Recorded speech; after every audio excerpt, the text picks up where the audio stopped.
Why is this such a big issue for London? And what do you do for those people who just can't change their car and now are going to be clobbered? Well, we have health crisis in London, which is caused by the poor quality air. More than 9,000 Londoners are dying prematurely each year because of the poor quality air. The air in London is meaning some of our children have underdeveloped lungs. There are adults who've got conditions from asthma to strokes as a consequence, and dementia as a consequence of the poor quality air. I'm not willing to stand by while this happens.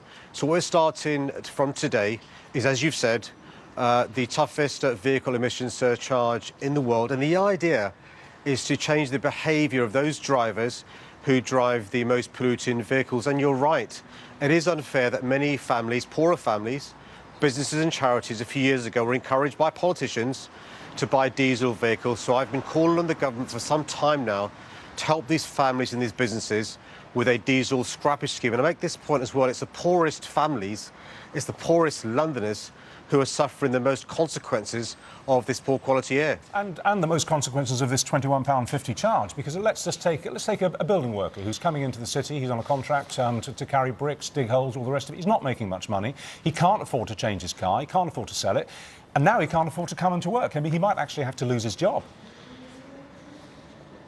Well, let me tell you some of the stark figures that we've published recently. There are more than 430 schools in London where the children are in areas where the air is illegal. 82% of those children are on free school meals, many of them the children of these businessmen and women that you're talking about. That's why I've been calling on the government to start a diesel scrappage scheme, which will help these businesses move from diesel to cleaner forms of transport. We're also making sure it's easier for people to move around our city with investing more in walking and cycling. We've also retrofitted some of our buses, so our buses are cleaner than they've ever been. But you're right, these businesses need support, which is why the government's got to step up. The budget is next month. They've got to announce a diesel scrappage scheme. I must say, I was driving through London on Friday, knowing we were going to be doing this item today, and I was kind of keeping a beady eye out for older vehicles, the kind that are now going to attract this hard charge. And do you know what? I couldn't see any. How big a problem is it, these very old cars which are causing pollution? I mean, is it going to make that big a difference to keep them out of London? Well, the really good news is, since I announced these plans a few months ago, we've seen a change in behaviour already. In August, for example, the sale of diesel vehicles went down by 20-odd%. That's good.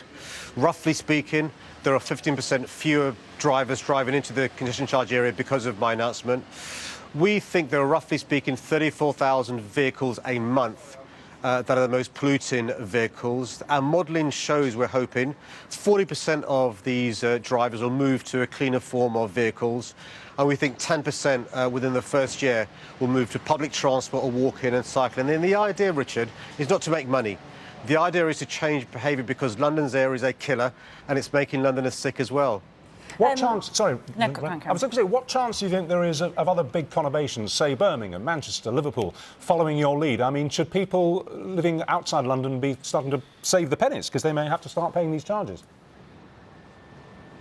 Well, look, people outside London are also struggling. There are more than 40,000 deaths a year prematurely around the country because of the poor quality air. What I'm saying to the government is, in addition to a diesel scrappage scheme, they need to pass a new Clean Air Act fit for purpose for the 21st century. You know, in the 1950s, the smog was killing people in London, and brave politicians passed a Clean Air Act to remove power plants from the centre of our cities, to change what we burn in our fires. That led to lives being saved. I think today's politicians in Parliament need to be brave as well and pass the Clean Air Act, because there are people in cities around the country who are dying prematurely, suffering from dementia and strokes and asthma because of the poor quality air. And I think politicians have got to step up and be brave and clean up our air.